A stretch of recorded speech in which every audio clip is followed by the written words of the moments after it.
ಎಲ್ಲರಿಗೂ ನಮಸ್ಕಾರ. ನಿರ್ಮಲ ವಾಹಿನಿ ವೀಕ್ಷಕ ಬಾಂಧವರಿಗೆಲ್ಲ ಆದರದ ಸ್ವಾಗತ.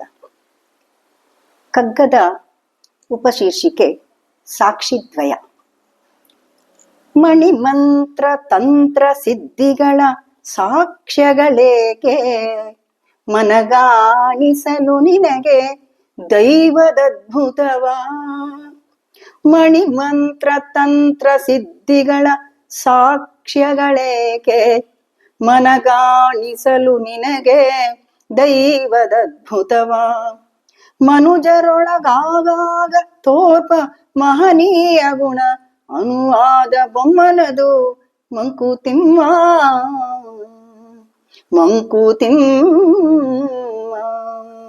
ಮಣಿಮಂತ್ರ ತಂತ್ರ ಸಿದ್ಧಿಗಳ ಸಾಕ್ಷ್ಯಗಳೇಕೆ, ಮನಗಾಣಿಸಲು ನಿನಗೆ ದೈವದದ್ಭುತವ.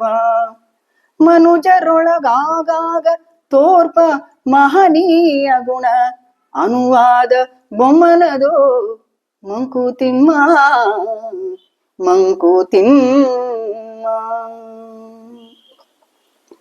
ದೈವದ ಅದ್ಭುತ ಲೀಲಾ ವಿನೋದಗಳನ್ನು, ಶಕ್ತಿ ಸಾಮರ್ಥ್ಯವನ್ನ ನರರಿಗೆ ಮನದಟ್ಟು ಮಾಡಿಕೊಡಲು ಜಪ ಮಣಿ ಹಿಡಿದುಕೊಂಡು ಮಂತ್ರ ಪಠಣ ಮಾಡೋದಾಗ್ಲಿ ಅಥವಾ ತಂತ್ರ ಸಿದ್ಧಿಗಳ ಸಾಕ್ಷ್ಯಗಳಾಗ್ಲಿ ಬೇಕಾಗಿಲ್ಲ.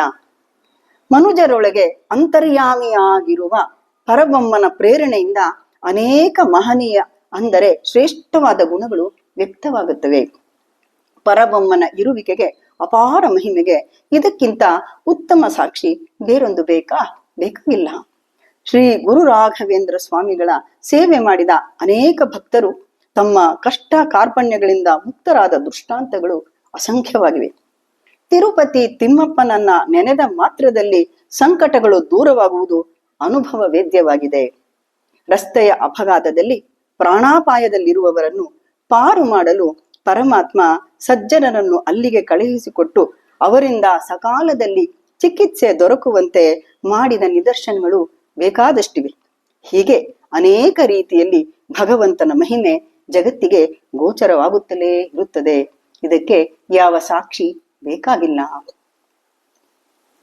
ನಕ್ಷತ್ರ ಮಂಡಲದಿ ನಾಚೆಯೊಂದೊಂದು ದನಿ, ವಕ್ಷೋ ಗುಹಾಂತರದಿಂದಿನ್ನೊಂದು ದನಿ, ಇಂತಿ ಸಾಕ್ಷಿದ್ವಯವು ನಿನ್ನೊಳಗೊಂದು ಗೂಡಿದೊಡೆ, ಅವೇ ಪ್ರೇಕ್ಷೆ ಪರಬೊಮ್ಮನದು ಮಂಕುತಿಮ್ಮ. ನಕ್ಷತ್ರ ಮಂಡಲದಿ ನಾಚೆಯಿಂದೊಂದು ದನಿ, ವಕ್ಷೋ ಗುಹಾಂತರದಿನ್ನೊಂದು ದನಿ, ಇಂತೀ ಸಾಕ್ಷಿದ್ವಯವು ನಿನ್ನೊಳೊಂದು ಗೂಡಿದೊಡೆ, ಅವೇ ಪ್ರೇಕ್ಷೆ ಪರಬೊಮ್ಮನದು ಮಂಕುತಿಮ್ಮ.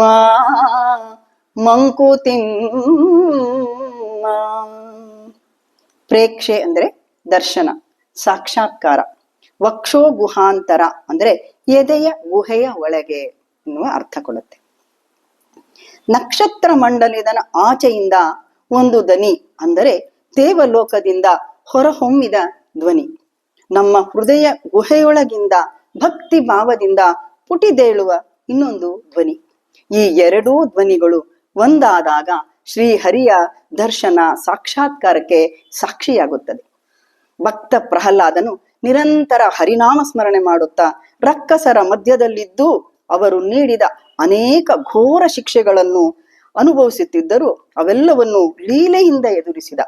ಪ್ರಹ್ಲಾದನಿಗೆ ಶಿಕ್ಷಿಸ ಹೊರಟವರೇ ಶಿಕ್ಷೆಗೆ ಗುರಿಯಾಗಿ ನಾಶ ಹೊಂದಿದ ರೀತಿ ಸರ್ವವೇದ್ಯ. ಬಾಲ ಪ್ರಹ್ಲಾದನ ಮೊರೆಯನ್ನು ಆಲಿಸಿ ಕಂಬದಿಂದ ನರಹರಿ ಒಡಮೂಡಿ ಬಂದ. ಹಿರಣ್ಯಕಶಿಪುವನ್ನು ಸಂಹಾರ ಮಾಡಿದ.